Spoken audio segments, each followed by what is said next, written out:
오늘 우리 손으로 만드는 미래 AI 3대 강국, 제가 3월 첫 주 강의 1부를 했어요. 그리고 2부를 못했는데 오늘 이어서 2부를 하도록 하겠습니다. 그럼 먼저 약간 복습하는 차원에서 에드워드 프레드킨이라는 사람이 우주 138억 년의 역사 가운데 AI의 탄생은 3대 사건이다. 그 첫 번째가 뭐였죠? 우주의 탄생, 두 번째가 생명의 탄생, 그리고 세 번째가 AI의 탄생이다. 이거는 우주 138억 년의 역사에서 정말 어마어마한 일이 벌어지고 있다라는 것을 의미하는 그런 이야기예요. 그러면 우주 138억 년, 한번 138억 년 전에 우주가 탄생했고요. 그리고 그로부터 약 100억 년이 지난 다음에 생명이 탄생했어요. 그리고 나서 지금 다시 어떻게 되는 거예요? 그러니까 138억 년 전에 우주가 탄생했고 약 38억 년이 지난 100억 년에 지구 생명이 탄생했고 지금 약 100억 년 만에 AI가 탄생하는 이런 아주 3대 사건의 굉장히 중요한 변화의 시점에 여러분이 서 있다. 지금 이런 의미예요. 그리고 이 여러분이 서 있는 이 의미는 여러분이 다음 미래 세대가 어떻게 펼쳐질지 모르는데 어쨌든 문을 열고 들어가는 사람이다. 그럼 그 문을 열고 들어가는 사람에게는 정말 어마어마한 기회가 주어진다. 이런 의미의 이야기예요. 그래서 미국은 이러한 그 AI 정책과 관련해서 트럼프 대통령이 작년 7월 23일 날 미국의 액션 플랜을 발표를 하면서 행정명령 3건에 서명을 했는데 그 중에 하나가 AI의 글로벌 표준을 미국이 가져가겠다라는 것을 발표했다는 거고요.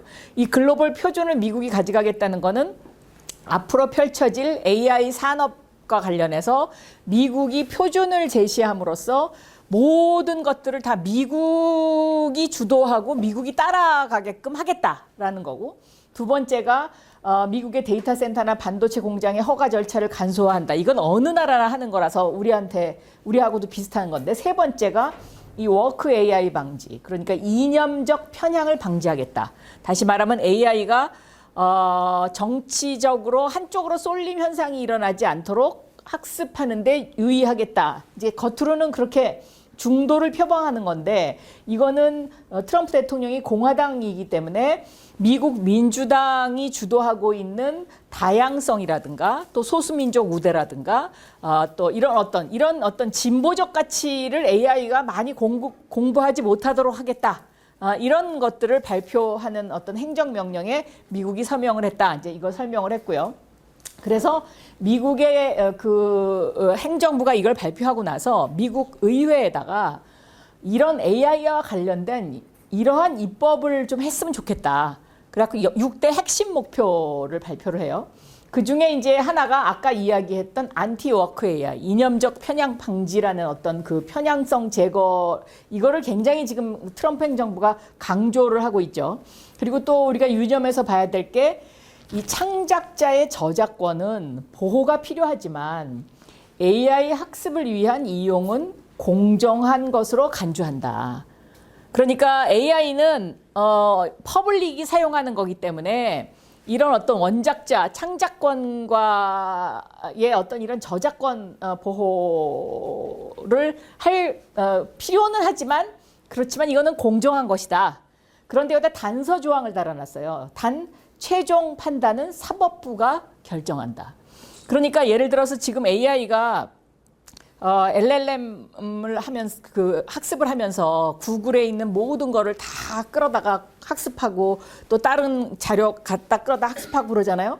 근데 이게 그러니까 퍼블릭이 쓰는 거기 때문에 공정한 거긴 하지만, 그러나 이건 나의 독특한 나의 저작권이야 라고 내가 소송을 제기하면 그거는 법원의 판단에 따르겠다, 이런 거예요. 그러니까 앞으로 여기에 관해서 이런저런 약간의 소송도 제기가 있을 수 있다라는 이런 어떤 행정부한테 이런 식으로 입법을 해라라는 가이드라인을 줬고요. 이것도 지난번에 다 설명을 했던 거예요. 똑같은 질문을 미국의 이란 공격이 정당했느냐라고 똑같은 질문을 글로 챗GPT, 제미나이, 클로드 네 개의 파운데이션 모델 AI한테 질문을 했는데 각자 다 답이 틀리게 나왔죠. 각자 다 틀리게 나왔는데 그 틀리게 나온 배경은 뭐냐? 그 회사가 가지고 있는 철학적 가치, 그 다음에 이 AI가 어떤 데이터를 공부했느냐에 따라서 답이 다르다. 그러니까 여러분들이 AI를 사용할 때 이런 AI의 특성도 이해할 필요가 있다. 무조건 AI가 대답하는 거라 그래서 그 대답에 의존하는 것은 상당히 위험하다라는 것을 보여주는 하나의 사례였었고요. 그래서 제가 일부 강의 때 아마 요거를 여러분한테 설명을 안 하고 넘어갔을 텐데, 그래서 이거와 관련해서 그러니까 클로드의 답변이 가장 뭐라 하면 트럼프 행정부에 대해서 가장 좀 저항적이었죠. 그러니까 클로드는 아예 답변을 회피를 해버렸어요. 이거는 내가 답변할 것이 아니다. 이제 이런 어떤 것이 나왔는데, 그러면서 트럼프가 이 클로드는 주인이 누굽니까? 안트로픽이잖아요. 안트로픽에 대해서 제재를 가하기 시작해요. 왜? 클로드는 미국이 이란을 공격하는 데에 군사적 목적으로 대량 살상을 하는 거에 대해서 우리의 데이터를 사용하는 걸 원치 않는다라는 자기네 회사의 입장을 발표를 했어요. 그랬더니 트럼프가 이 얘기를 듣고 클로드를 행정부에서 쓰는 것을 6개월 이내에 다 끊어버려 라고 행정명령을 내렸어요. 그랬더니 이 클로드가 그럼 가만히 있어? 이 클로드도 가만히 있지 않겠죠? 클로드가 이거는 미국 헌법의 핵심 가치와 권한을 위반하는 거다. 그래서 트럼프 행정부를 대상으로 재판을 걸었어요. 그래서 현재 이 재판이 진행 중이에요. 그럼 어떤 부분에 지금 문제가 있느냐? 안트로픽의 주장은 수정헌법 제1조 표현의 자유의 위반이다. 그러니까 이 표현의 자유에 뭐가 위반하냐? 클로드의 답변을 제어하는 어떤 AI한테 가이드라인을 주는 거. 이 가이드라인을 주는 것. 이것은 바로 AI가 어떤 식으로 답변하라고 설계를 강요하는 거기 때문에 이거 자체가 표현의 자유의 중대한 침해 위반이다. 수정헌법 1조를 걸고 들었고요. 그다음에 수정헌법 제4조. 이거는 사생활보호와 압수수색 위반이다. 다시 말하면 AI를 통해서 영장 없는 감시를 하고 있는 거 아니냐. 그렇기 때문에 이 AI를 이용한 무차별적인 어떤 데이터 분석이라든가 이런 것들이 수정헌법 제4조에 위반된다. 그리고 대통령의 권한과 적법 절차에 문제가 있다. 그러니까 헌법상 보장된 적법 절차를 대통령이 무시했다. 그 말은 또 뭐냐면 이 안트로픽에 대해서 명확한 근거 없이 왜 대통령이 마음대로 행정부가 써라 마라 이런 거를 강요하냐. 이건 잘못된 거다. 이렇게 세 가지 조항에 대해서 재판을 걸었고요. 그리고 또 하나 더, 과연 그러면 AI의 통제권은 어느 쪽에서 컨트롤하는 게 맞느냐. 그러니까 입법부가 하는 게 맞냐, 행정부가 하는 게 맞냐. 그러니까 트럼프 대통령의 주장은 이거 AI 통제권은 행정부가 갖고 있어야 돼 이거잖아요. 그런데 이게 이런 어떤 행정부가 이 AI에 관한 어떤 컨트롤 권한을 갖고 있는 거는 상권 분립에 위배되는 거야. 그래서 이 행정부는 국가안보상의 무제한적인 기술 사용권을 지금 현재 주장하고 있는 거고요. 트럼프 입장에서. 이 엔트로픽은 그렇지 않아. 이 의회가 이거를 제어해주는 법을 만들어야 된다 이거죠. 그래서 예를 들면 인명살상이라든지 이런 데에 우리의 데이터를 너네가 마음대로 가져가서 쓰는 거, 이거 잘못된 거야. 이런 내용을 가지고 지금 현재 재판이 진행되고 있어요. 그리고 미국은 그 사이에 어떤 변화가 또 있었냐면, 우리는 청와대에 AI 수석실이 있잖아요. 미국은 AI 및 암호화폐 담당관을 임명했어요. 그러니까 AI와 암호화폐를 거의 같은 동일선상에다 놓고 암호화폐 담당관을 임명했어요. 이거는 제가 보기에 국가 거버넌스에 상당한 차이가 있다는 것을 암시해 주는 거예요. 제가 이 부분은 AI와 암호화폐, AI와 디지털 화폐 이 부분은 지난 일부에서 간략하게 설명을 하고 넘어갔는데 지금 우리가 맞고 있는 이 시대는 AI 에이전트 시대가 도래를 했잖아요. 그럼 이 AI 에이전트 시대라는 거는 제가 지난 시간에도 설명했지만 나의 24시간 디지털 비서가 생기는 거예요. 이 나의 24시간 디지털 비서가 생기는데 이 나의 24시간 디지털 비서가 나를 대신하는데 이 나를 대신하는 그 디지털 비서의 신원 인증 문제. 그러니까 얘가 어떻게 나를 대신하는지를 입증해야 되는 어떤 그 문제 하나가 있고 그다음에 나의 이 디지털 비서가 결제를 할 수 있는 권한을 갖는 AI 에이전트 커머스와 관련된 그런 문제로 이제 점점 확장돼 가고 있어요. 그러면 여기서 AI 에이전트의 이런 어떤 커머스 시장을 확보하기 위해서 미국이 글로벌 표준을 우리가 가져가겠다라고 발표를 했는데 이 의미는 다시 한번 설명하면 과거의 전통 시장에서는 지폐를 가지고 물건을 샀죠, 우리가. 그런데 이 전통 시장에서 물건을 주고받는 이 상거래 행위가 온라인 시장으로 옮겨가면서 온라인 시장에서는 주로 뭘로 결제를 해요? 크레딧 카드? 그래요. 또 QR 코드? 또 무슨 페이? 뭐 이런 것들로 주로 결제를 하잖아요. 그러면 화폐가 어떻게 변하는 거예요? 종이에서 비트로 변하는 거죠. 그러니까 내 돈이 통장에 10만 원이 있다. 그럼 옛날에는 10만 원 현금을 내가 갖고 있었어요. 그런데 이 돈이 지금 현재 통장에서 10만 원이 찍힌다. 이거는 디지털로 그 돈이 컴퓨터 서버에 10만 원이 찍혀서 저장되는 거 아니에요. 그런데 이 온라인 시장에서 AI 에이전트 커머스로 넘어가는 거는 뭐냐? 이거는 종이에서 비트로, 그러니까 0101 하는 디지털의 비트로 바뀌었다가 이 비트가 지금 코드로 넘어가는 거예요. 그런데 종이에서 비트로 넘어가는 여기까지는 모든 결제권이 누구한테 있어요? 그렇지, 본인한테, 사람한테 있는 거예요.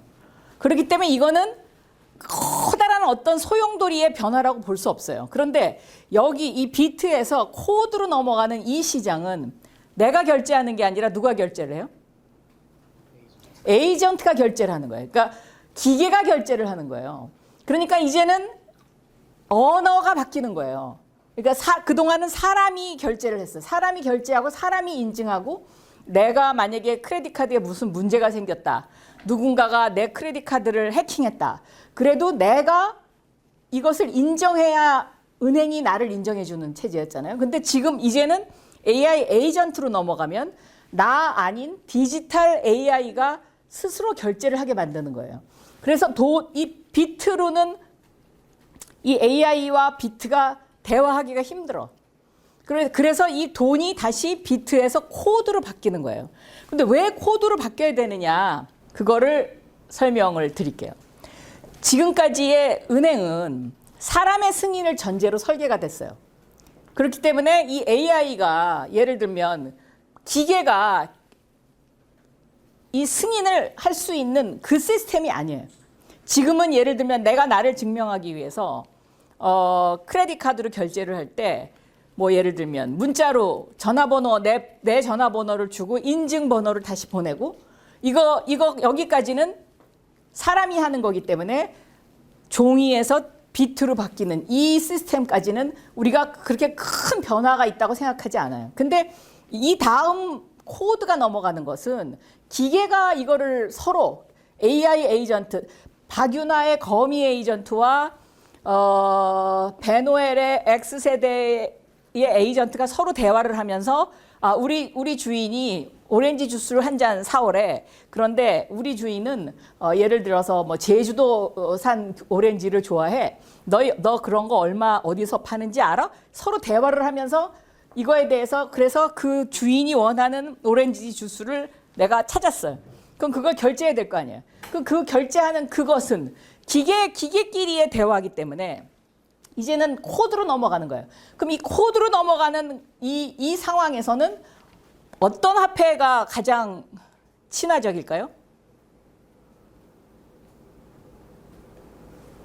우리가 투기라고 이야기하는 바로 가상자산, 디지털 화폐, 스테이블 코인 이런 것들이 AI 에이전트 시대에 가장 주류가 될 수 있는, 왜냐하면 얘네들은 다 코드로 만들어진 거기 때문에 코드와 코드끼리 서로 대화를 하는, 그래서 이제부터는 이 가상자산을 그동안은 투기자산으로 그동안 규정하는 그런 사람들이 상당히 많이 있었는데, 저는 이 가상자산이라는 게 디지털 화폐, 스테이블 코인, 뭐 예를 들면 이게 달러에 연동되던 아니면 원화에 연동되던 간에 이러한 것들이 AI와 디지털 화폐의 만남 속에서 새로운 AI 에이전트 커머스라는 새로운 장이 열리는 거예요. 이거를 대비해야 돼. 미국이 이거를 이미 생각을 하고 본인들이 글로벌 시장을 선점하고 신원 인증의 표준을 가져서 자기네가 이것을 앞으로 이 시장을 끌고 가겠다라는 장기 로드맵을 이미 만들었어요. 그래서 이 계획대로 지금 현재 진행되고 있는 거고요. 그래서 앞으로 이 신뢰받는 AI 에이전트 경제의 주도권을 확보하겠다는 게 미국의 목표이기도 해요. 그리고 전 세계 AI 에이전트들이 미국의 신원 인증 표준하고 결제 네트워크를 사용하고 이거를 친미국가 블록 경제로 끌고 가겠다. 이게 이제 미국이 앞으로 가는 길이에요. 그런 움직임이 이제 지금 계속해서 발표되고 있고, 최근에 구글이 I.O.를 발표했죠. 알아요? 구글이 앞으로 구글의 에이전트를 활용해서 내가 물건을 사고 싶을 때 어떻게 하고 뭘 어떻게 쓰는지에 대한 그 발표를 최근에 했어요. 그러니까 다시 말하면 지금 온라인 시장에서는 한국에서 쿠팡 아니면 뭐 네이버 이런 데가 거의 다 선점을 하고 있잖아요. 앞으로는 모든 그런 어떤 AI 에이전트 간의 결제는 구글로 쏠릴 가능성이 상당히 많은 거죠. 그러면 전 세계 시장을 다 끌어갈 수 있는 거예요. 그러니까 그런 계획을 미국이 지금 하고 있고, 그렇기 때문에 우리나라도 이 스테이블 코인이라든가 디지털 화폐와 관련된 이 부분을 투기라는 관점에서만 해석해서는 안 되고, 이제는 이것이 AI와 어떻게 결합하고 AI의 주류 결제 시스템이 될 수밖에 없다는 그러한 것을 빨리 법적으로 도입할 필요가 있다. 왜 그럴 수밖에 없냐? 첫째, 이 AI 에이전트 커머스에서의 이런 어떤 가상화폐의 결제는 여기에 따른 수수료가 없어요. 거의 없어요, 수수료가. 그런데 우리가 크레딧 카드로 결제를 하면 어떻게 돼요? 수수료가 붙잖아요. 그럼 이 수수료 문제 하나만으로도 소비자들의 마음을 움직일 수가 있어요.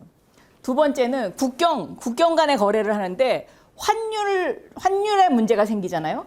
이 환 차익에 따른 수수료도 여기에는 거의 없어요. 그 다음에 또 하나는 내가 AI 에이전트로 결제를 하는데 그 에이전트한테 내 통장을 다 쓰게 만들 거냐, 아니면 어떤 부분만 쓰게 만들 거냐, 스마트 컨트랙트로 프로그래밍을 할 수가 있어요. 그럼 그 프로그래밍을 할 수 있는 화폐 수단이 바로 이 디지털 화폐예요. 그렇기 때문에 앞으로는 이 전통적 은행 시스템이 없어지지는 않겠지만, 지금도 지폐가 아직 살아있잖아요. 그러나 이 지폐를 사용하는 포션이 점점 줄어드는 것처럼 이 전통적 은행 시스템이 사라지지는 않겠지만 이것이 존재는 하지만 이런 어떤 국경 없는 거래가 이루어지는 이런 디지털 화폐 시장이 AI 에이전트 커머스에 점점 앞으로 늘어날 수밖에 없다. 그렇기 때문에 여기에 대비해야 되고, 여러분들이 사회의 주인이 되는 그 시대가 되면 바로 화폐의 단위도 이렇게 바뀔 것이다 라는 설명을 여러분들한테 지금 해드리고 있는 중이에요. 지난 시간에 아마 여기까지 했을 거예요. 100년 전 뉴욕 5번가 거리, 그래서 1900년대 이 빨간 동그라미 하나에 자동차가 한 대, 나머지는 전부 마차.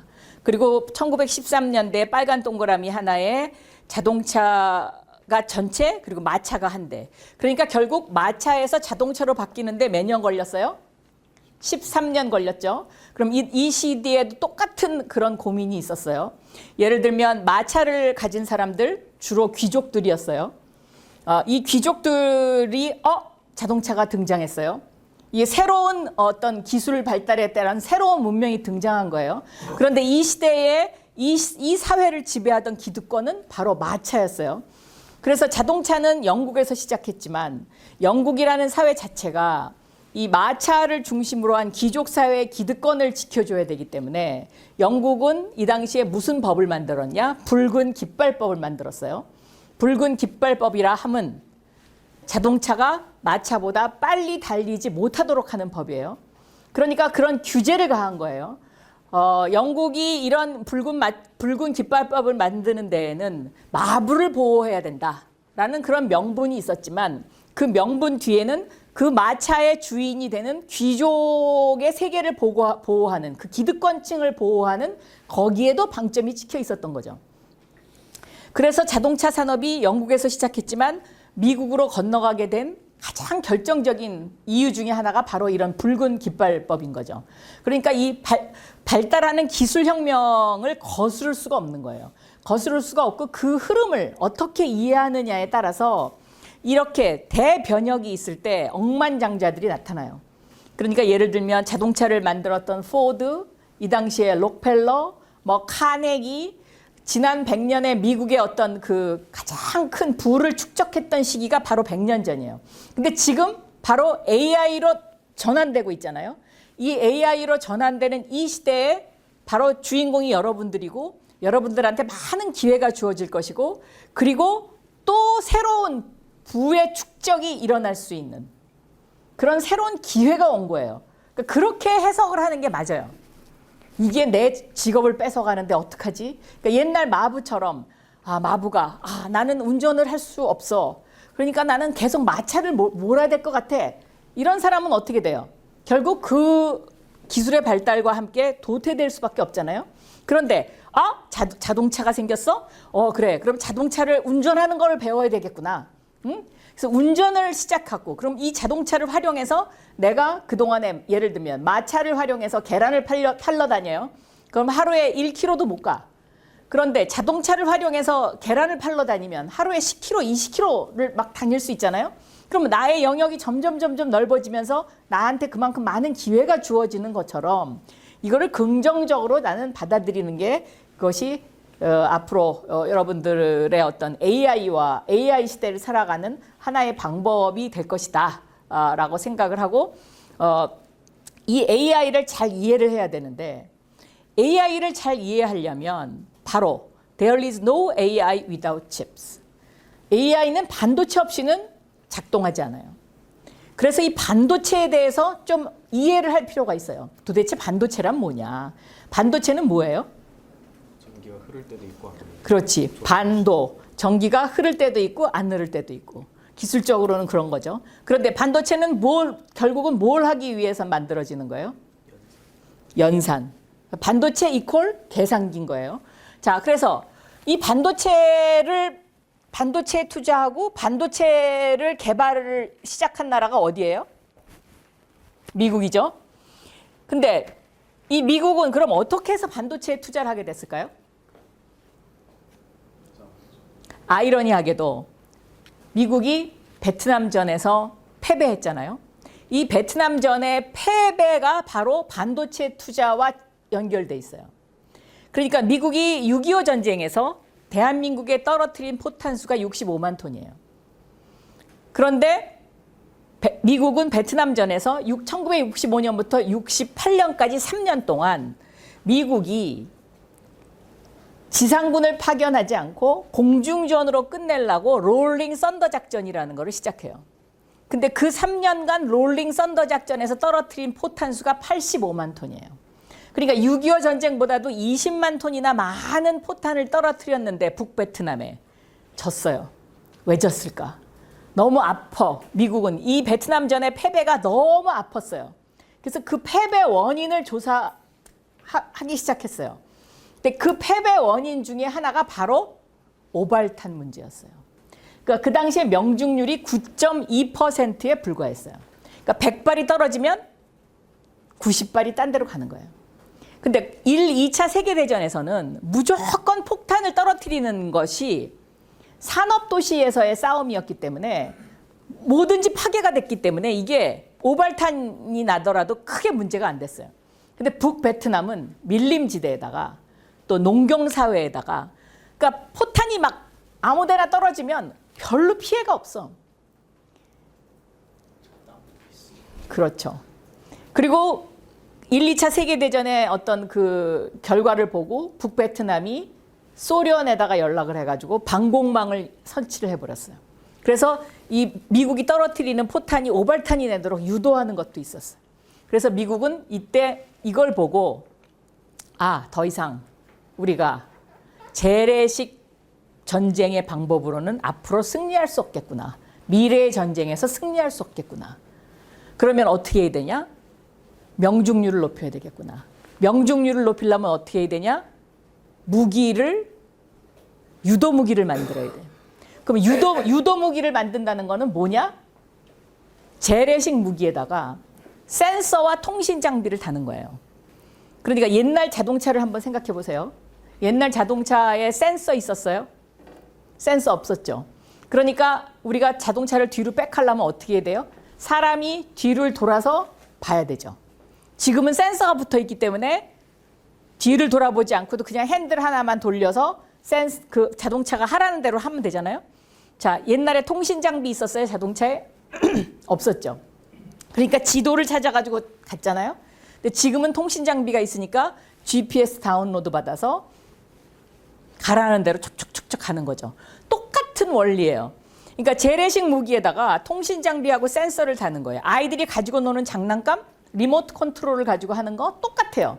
센서와 통신 장비를 다는 건데 그럼 이 센서와 통신 장비에 들어가는 게 뭐예요? 바로 반도체인 거예요. 계산기. 그러니까 여기서 로켓을 달나라에 쏘는 것도 똑같은 원리죠. 얼마나 정확하게 계산해서 모든 예를 들면 중력 이런 온갖 거를 계산해 갖고 정확한 지점에 떨어뜨리느냐 이것도 결국은 반도체의 힘이죠. 그러니까 그랬기 때문에 미국이 이거구나. 반도체구나. 그래서 1970년대부터 미국이 반도체에 집중적으로 투자해. 그러니까 그 유명한 국방부의 달파 프로젝트. 그러니까 이 세상에 없는 기술을 다 만들어 보자. 거기서 만들어진 게 지금 드론, GPS 이거 다 달파 프로젝트에서 만들어진 건데 거기서 반도체에 집중적으로 투자해요. 그래가지고 이 미국은 유도 무기를 계속 개발하기 시작하는데 그 유명한 토마호크 미사일, 스텔스기 이게 다 반도체에 투자하면서 함께 개발된 거죠. 그래서 이걸 어디서 선보였냐? 걸프전. 1990년대의 걸프전 사막의 폭풍 작전에서 선보였어요. 이 걸프전은 전 세계가 안방에서 텔레비전을 통해서 전쟁을 구경할 수 있는 첫 번째 전쟁이에요. 당시 저는 MBC에 있었고 이 전쟁을 중계방송했어요. 그래서 그때 그 비판론자들은 야, 우리가 저렇게 전쟁을 게임하듯이 저런 식으로 봐도 돼? 이런 비판이 일었어요. 그런데 여기에서의 명중률이 그 반도체에 투자한 결과 얼마가 됐냐? 59.1%. 그러니까 두 발 중에 한 발은 명중을 하게 된 거죠. 여기에 이제 스텔스기, 토마호크 미사일을 다 선보인 거예요. 그리고 1991년 12월 달에 소련이 멸망하면서 미국의 패권이 시작된 거고 이 사막의 폭풍 작전의 걸프전은 전 세계에 어떤 이미지를 심어줬냐. 더 이상 미국에게 달라들었다가는 큰일 나겠구나. 이런 이미지를 심어줘요. 그래서 미국의 패권이 이때부터 시작이 된 거고 1990년대부터 최근까지 미국이 두 가지 화두를 가지고 있어요. 하나는 세계화, 글로벌화. 두 번째는 프리 트레이드, 자유무역. 그럼 왜 미국이 이 두 가지 화두를 가지고 30년을 밀어붙였냐? 프리 트레이드를 하면 미국의 시장이 관세 없이 무역을 하기 시작하면 미국의 시장이 점점 넓어져서 미국의 물건이 더 잘 팔릴 것이다. 이러한 가정하에 프리 트레이드를 계속 하는 거예요. 그러니까 한미 FTA도 미국의 어떤 그러한 프리 트레이드 정책에 의해서 한미 FTA가 이루어진 거죠. 이래서 이제 미국의 패권이 1990년대부터 최근까지 계속된 거예요. 그런데 최근에 이 미국의 이란 핵시설 공습도 똑같아요. 결국은 이 반도체 투자에 기인한 건데 얼마나 정확하게 조준하느냐. 그러니까 반도체 이퀄 국방력 이렇게 된 거예요. 근데 중국의 시진핑은 공대 출신이잖아요. 그래서 이 위력을 일찌감치 알았어요. 그래서 2015년에 취임하자마자 시진핑의 반도체 굵기를 발표해요. 2015년에 중국의 10년 프로젝트, 2025년이 되면 중국이 어떻게 될 것이다 라는 정책을 발표하거든요. 그 2025년의 핵심이 뭐냐면 중국의 반도체 기술의 자립화를 그 당시에 15%에 머물러 있었는데 이거를 70%로 끌어올리겠다는 게 중국의 정책이었어요. 그러면 2025년에 중국이 70%의 반도체를 자립화하는 그 수치는 마치지는 못했지만 지금 한 40% 50%까지 가거든요. 그러니까 이게 중국이 40% 50%까지 반도체 자금률이 올라가게 되면 가장 피해를 보는 나라가 어디였을까요? 한국. 한국이 한때는 중국의 반도체 수출이 40%가 넘어섰거든요. 그래서 한동안 한 2년 전까지 한국 반도체가 굉장히 어려웠었죠. 삼성전자가 5만 원까지 떨어진 게 그 원인도 있었던 거예요.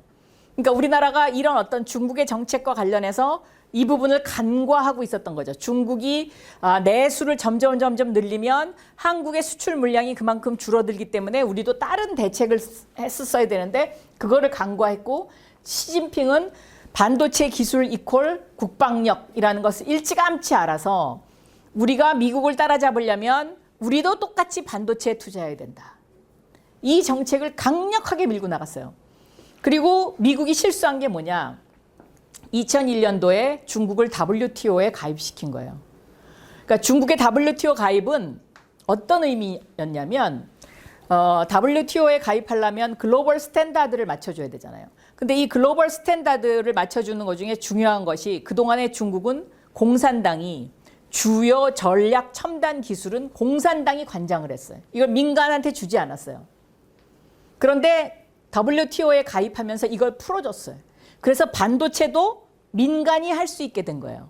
이때부터 중국이 2001년도에 WTO에 가입한 다음부터 민간의 첨단 기술 투자가 확산되기 시작하면서 중국의 제조업 부흥이 시작됐어요. 근데 미국이 이것을 간과한 거예요. 이거를 간과하고 중국을 사실상 좀 무시했었지. 그래서 결국은 중국의 전체의 그 세계 시장에 차지하는 수출 비중이 15%를 넘어서게 되고 이렇게 되니까 미국의 시장이 점점 넓어지는 게 아니라 점점 줄어드는 현상이 벌어지기 시작하면서 2017년, 18년 이때부터 다시 미중 간의 갈등이 시작이 된 것이고 그것이 트럼프 일기 때 관세 전쟁이 시작된 거예요. 이런 어떤 반도체를 둘러싼 배경에는 그런 국제적 정세가 있다. 자, AI 그러면 이렇게 AI는 반도체 없이는 아무것도 할 수가 없는데 AI의 3대 조건이라 하면 뭘 꼽을 수 있냐면 첫째가 컴퓨팅 파워, 두 번째가 데이터, 세 번째가 전력이에요. 그러면 이 데이터와 전력과 컴퓨팅 파워 이 세 개가 다 한꺼번에 돌아가야 되는데 대한민국이 지금 AI 3대 강국을 목표로 하고 있어요. 그러면 대한민국이 AI 3대 강국이 되려면 과연 이 AI의 3대 조건을 다 충족하고 있느냐. 우선 컴퓨팅 파워 부분을 한번 보겠습니다. 자, 이게 전 세계에 AI 전용 데이터 센터가 있는 나라들을 점으로 찍은 거예요. AI 전용 데이터 센터가 있는 나라는 32개국이에요. 150여 개국에는 전혀 없어요. 그러니까 100년 전에 1, 2차 산업혁명 이후에 해양국가 시대 이후에 산업혁명 시대가 있었고 그 다음에 영국을 중심으로 한 각 프랑스 등등등의 식민지화하는 그 시대가 있었잖아요. 지금 앞으로는 어떻게 되느냐. AI 전용 데이터 센터가 있는 32개국 이외에 150여 개국에는 아무것도 없잖아요. 그러면 이 나라들은 32개국에 있는 AI 전용 데이터 센터나 슈퍼컴을 빌려 쓰던지 아니면 뭐 가입을 해서 쓰든지 아니면 자기네 나라가 만들든지 그래야 되는데 지금 전력 문제 때문에 이거 만드는 게 쉽지가 않잖아요.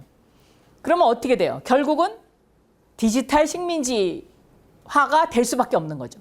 그래서 대한민국이 AI 3대 강국이 된다는 이 목표는 결국 미국, 중국 다음에 한국이 되겠다는 소리인데 이 나머지 AI 전용 데이터 센터가 없는 약 150여 개국이 한국을 찾도록 만드는 어떤 그런 인프라 수준까지 올라가야 된다.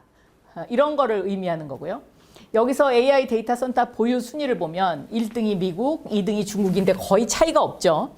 3등이 독일, 4등이 싱가포르, 5등이 인도, 6등이 영국, 7등이 프랑스, 8등이 캐나다, 그리고 9등이 사우스 아프리카, 그리고 그 나머지 한국, 일본, 이태리, 오스트레일리아가 같은 순위에 있어요. 그런데 여기서 특이한 거는 자 인도하고 싱가포르이 어떻게 그러면 4위, 5위까지 올라와 있느냐. 이거는 뭘 의미하냐면 결국은 인도라는 나라에 미국이 투자하잖아요. 미국이 인도에다가 지금 예를 들면 작년에 SK 하이닉스가 울산에 아마존, 그러니까 미국의 아마존하고 손잡고 AI 데이터 센터를 세운다고 발표한 적 있죠. 그거 대한민국 겁니까? 아닙니까? 네, 한국은 땅과 전력만 제공을 하는 거고 기술은 아마존이 하는 거예요. 그런 식으로 인도에다가 미국이 투자를 하고 있는 거예요. 자, 싱가포르도 똑같아요. 싱가포르도 중국이 투자하고 미국이 투자해. 싱가포르를 경유해서. 그래서 이 나라들이 지금 이 보유 순위가 상당히 높아요. 그리고 그 다음에 전 세계 상위 10대 슈퍼컴퓨터를 한번 보면은요. 자, 이 상위 10대 컴퓨터 안에 한국은 없어요. 아직까지 한국은 우리나라가 자체 설계한 AI 슈퍼컴이 없는 나라예요. 그런데 여기 7등 후카쿠, 일본이 7위를 기록하고 있는데 이 후카쿠는 일본이 한때 전 세계 1위를 했던 슈퍼컴이에요. 근데 얘네가 넥스트 후카쿠라고 그래서 2030년을 목표로 해가지고 새로운 AI 전용 슈퍼컴을 만들어요.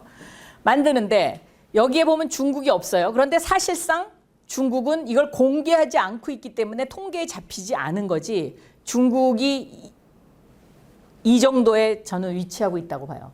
그러면 이 10위 안에 이 AI 전 세계 슈퍼컴이 없다? 이게 한국의 굉장히 아픈 점이에요. 그래서 한국은 앞으로 이런 어떤 컴퓨팅 파워를 늘리는 이런 일에 좀 더 투자할 필요가 있다라는 그런 설명을 하는 거고요. 현재 한국의 슈퍼컴하고 데이터 센터 현황을 보면 누리온이 가장 지금 현재 빠른데 이 누리온 말고 그러면 대학이나 중소기업에서 마음 놓고 쓸 수 있는 퍼블릭용 데이터 AI 전용 데이터 센터가 있냐? 딱 하나 있어요. 광주 AI 데이터 센터. 이게 이제 문재인 정부 때 만든 건데요. 그런데 이거 하나 갖고 사실은 부족하죠.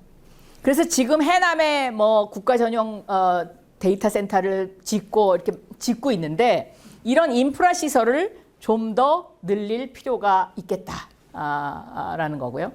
그러면 지금 AI는 처음에 퍼셉션 AI, 그러니까 텍스트를 텍스트로 인식하고 음성을 음성으로 인식하는. 예를 들면 이거의 이세돌 구단이 2016년도에 구글의 알파고와 벌였던 그 시절을 이야기하는 게 퍼셉션 AI고요.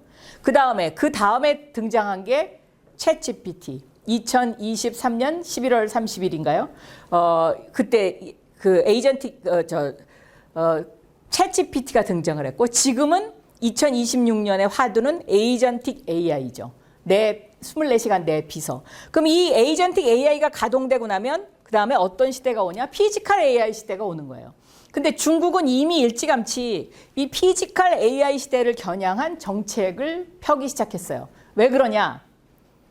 중국만큼 로봇을 싼 값에 만들 수 있는 나라가 없다라고 가정을 하고 여기에 주력하기 시작했어요. 그래서 작년 8월 달에 베이징에서 이 피지컬 AI와 차이나라는 것을 주제로 해서 휴머노이드 로봇 올림픽이 열렸는데 여기에 등장한 이런 어떤 휴머노이드 로봇들이 약간 아직은 어색하지만 물론 이 인공지능은 미국이 아직까지 1등이고 이거를 쫓아가지 못해요, 아직 중국이. 그러나 이 값싼 어떤 이 로봇에 대한 어떤 그 가격 경쟁력 면에서는 중국을 이길 수 있는 나라가 없어요. 그래서 지금도 대학교의 어떤 랩에 가면 대부분 다 중국산 로봇을 쓰죠. 이것이 이제 중국이 노리는 굉장히 중요한 그 하나의 포인트인데, 그러면 중국의 인공지능 플러스 정책은 어떻게 가고 있느냐? 얘네가 2024년에 이걸 발표해요. 두 가지 목표가 있어요. 첫째는 AI를 통한 경제 구조 혁신이에요. 그러니까 AI로 앞으로 중국이 모든 거를 다 이걸 기반 시설로 하겠다. 그러니까 AI라는 건 일종의 인터넷과 같은 인프라인 거예요. 그러니까 전기, 예를 들면 호롱불에서 전구가 발명됐잖아요. 전기가 발명되고 난 다음에 전구가 나왔잖아요.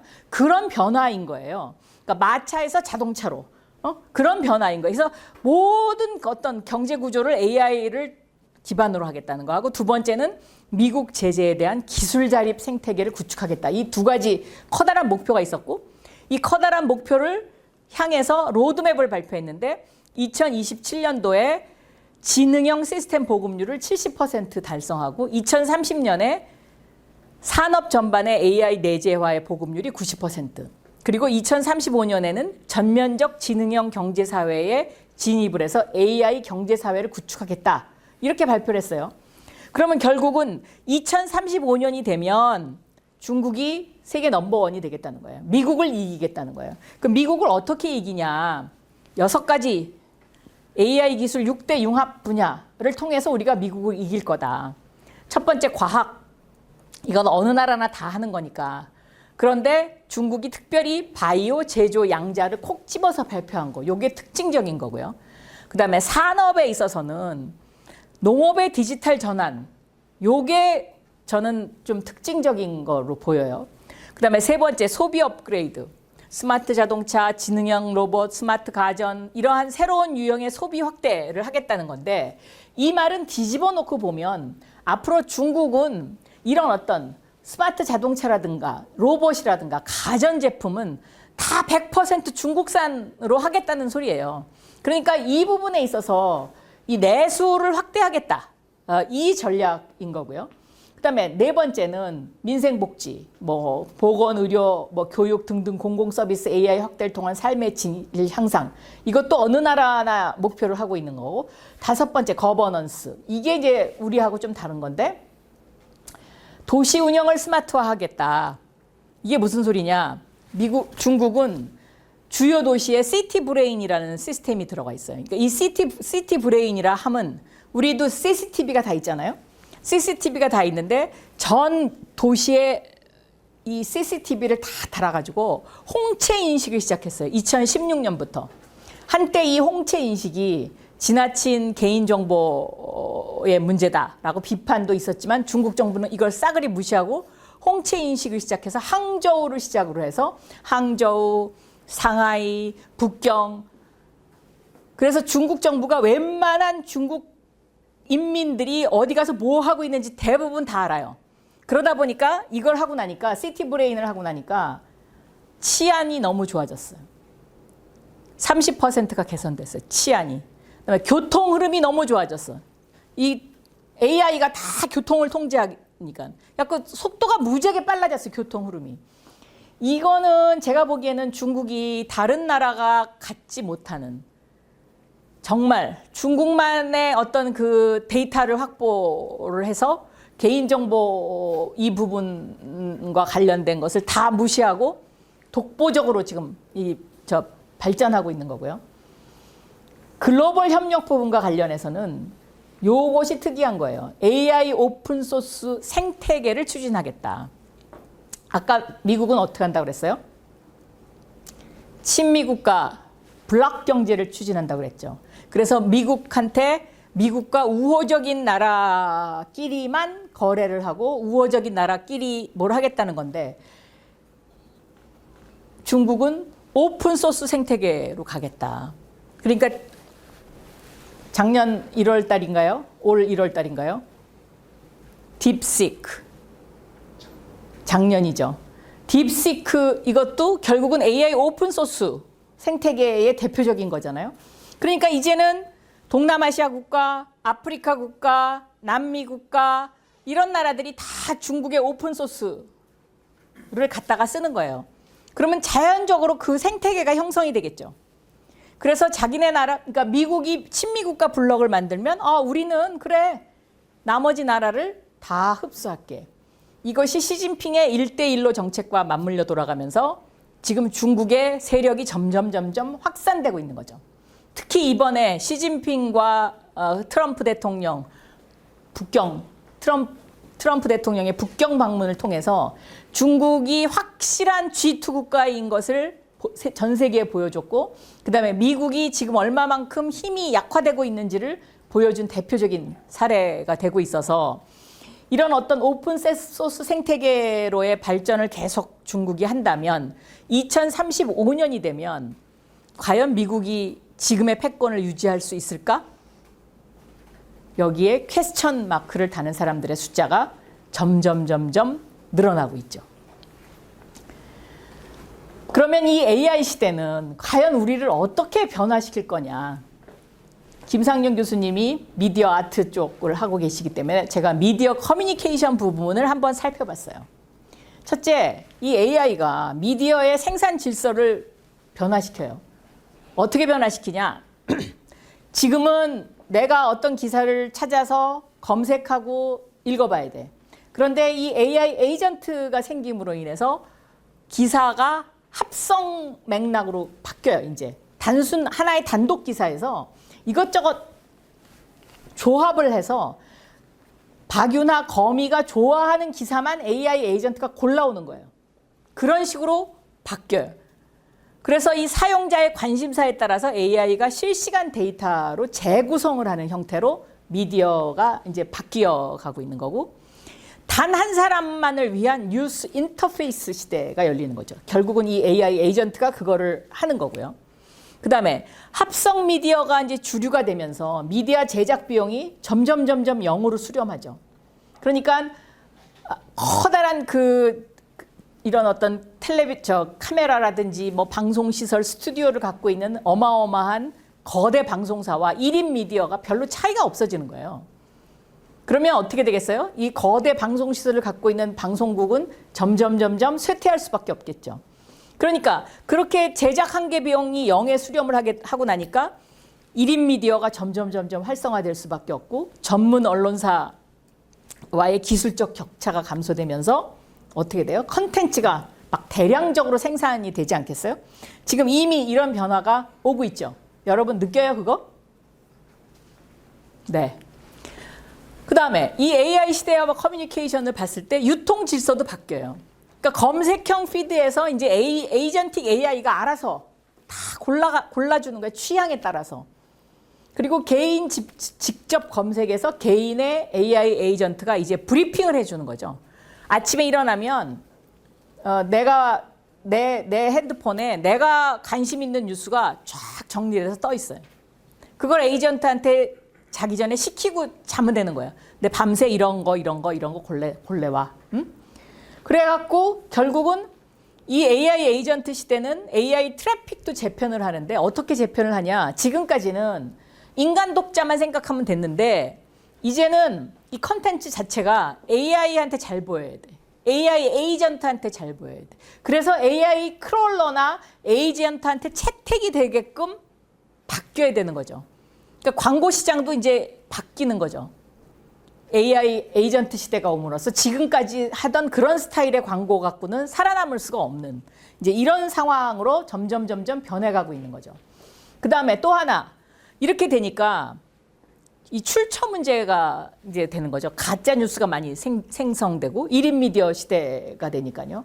그래서 그럼 여기서 어떻게 살아남아야 되냐? 결국은 이런 미디어 생태계를 뭐가 위협하냐? 가짜 뉴스가 위협하고 환각, 이런 어떤 할루시네이션, 딥페이크, 허위 정보 이런 것들이 위협을 하니까 원천 데이터를 인증하고, 그리고 이런 어떤 컨텐츠의 이력을 공개함으로써 또 여기서 역발상으로 살아남는 어떤 이런 시스템으로 돌아갈 수밖에 없는 거예요. 그러니까 결국은 이 콘텐츠의 이력을 공개하고 원천 데이터를 인증하는 거는 아까 맨 앞에 설명했던 신원 인증하고 같은 맥락인 거죠.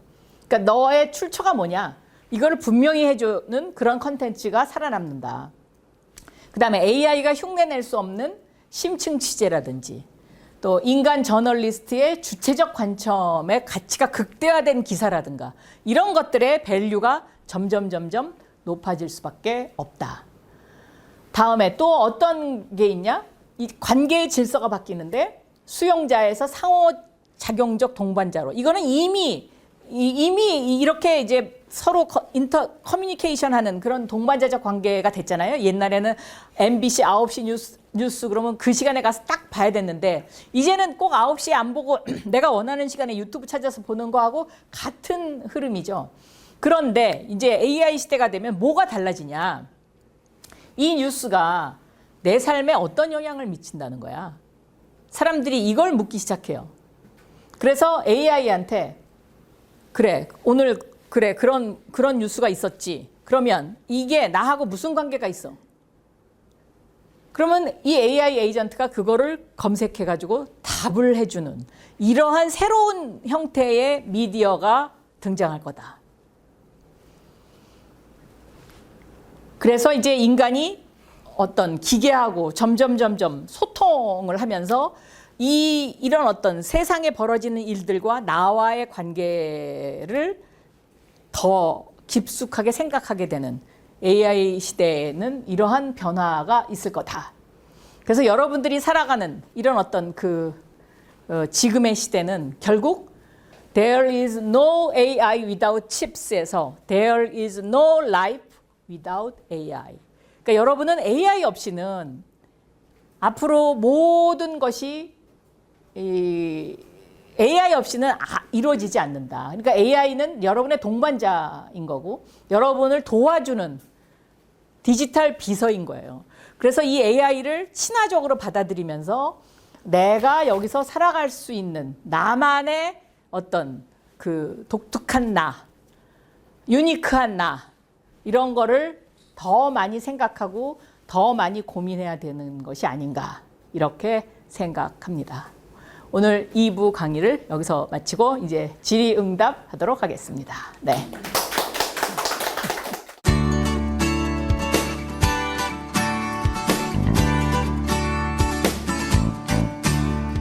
초반에 사실 AI와 관련된 그 저작권 문제를 좀 여쭤보고 싶은데요. 네. 앞으로 계속 AI 학습을 위한 이용이 공정하게 이용될 때는 사용 가능하다고 이렇게 써 있는데 그 문제에 있어서 이제 사실 처음으로 대두된 문제지만 여러 가지 저작권 문제로 이제 학교 안에서 AI 학습과 관련된 부분에서 이제 저작권 문제로 좀 봉착하게 되는 거예요.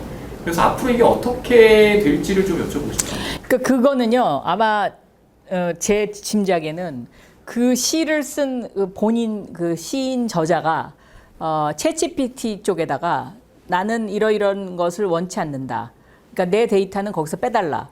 그렇게 그랬을 확률이 굉장히 커요. 그게 가능합니까? 네, 가능합니다. 네, 그러니까 지금도 예를 들어서 예를 들면 그 챗GPT나 뭐 제미나이나 그런 쪽에다가 나는 내가 이런 거를 하고 있는데 이거가 AI가 학습하는 거는 나의 저작권과 관련이 있기 때문에 난 원치 않다라고 보내면 그거 빼줍니다. 근데 이제 그게 절차적으로 뭐 시간이 얼마나 걸리는지 제가 그거는 모르겠어요. 근데 그런 문제이기 때문에 저는 이게 이제 공공의 목적, 어떤 퍼블릭을 위해서 여기서는 그런 거잖아요. 공정한 이용으로 간주한다는 게 퍼블릭을 위한 이용이기 때문에 이거는 크게 문제를 삼지 않겠다라는 거지만 그러나 개인의 어떤 그런 저작권과 관련해서는 그런 개별 이슈가 충분히 있을 수 있다라고 보고 있습니다. 우리나라도 아직까지 이제 그 LLM 모델이 아직 우리가 확실하게 자리 잡은 게 없잖아요. 그러니까는 뭐 물론 네이버나 뭐 아니면 뭐 LG 뭐 엑사원 뭐 이런 등등 몇 가지들이 등장은 하고 있지만 그런데 이제 이것이 현재까지 어떤 가이드라인이 만들어지거나 뭐 이것이 어떤 이것으로 인한 문제가 크게 불거지지 않은 상태이기 때문에 아직 이게 법제화되거나 이렇게 되지는 않은 걸로 제가 알고 있어요. 네. 그래서 이제 이것도 한국에서도 앞으로 점점 시간이 지나가면서 이 문제가 좀 더 다듬어져야 되는 부분이 아닌가 그렇게 생각합니다. 네. AI가 이렇게 더 개인화를 촉진을 한다면 물론 뭐 이렇게 AI를 이용해서 자신의 영역을 확장할 수 있는 사람도 생기겠지만 지금 뭐 약간 고령층의 미디어 리터러시 문제가 대두되고 있듯이 AI가 자기 자신을 확장시키는 것이 아니라 오히려 그 자신이 좋아하는 것만을 보여주는 어떤 감옥에 갇힐 수도 있지 않을까 하는 우려도 있는데 잠깐. 그렇죠. 그게 지금 이제 유튜브에서 나타나는 알고리즘이잖아요. 그러니까 예를 들면 AI가 내 삶에 이 뉴스가 나한테 어떤 영향을 미치는지에 대해서 답을 하려면 AI가 나에 관한 자료를 많이 학습을 하고 있어야 되는 거잖아요. 그게 기본이 돼야 얘가 나에 관한 답을 해줄 거 아닙니까? 그런 의미에서는 그 지금과 같은 그런 문제의식도 저는 상당히 중요한 부분이다라고 보고 있어요.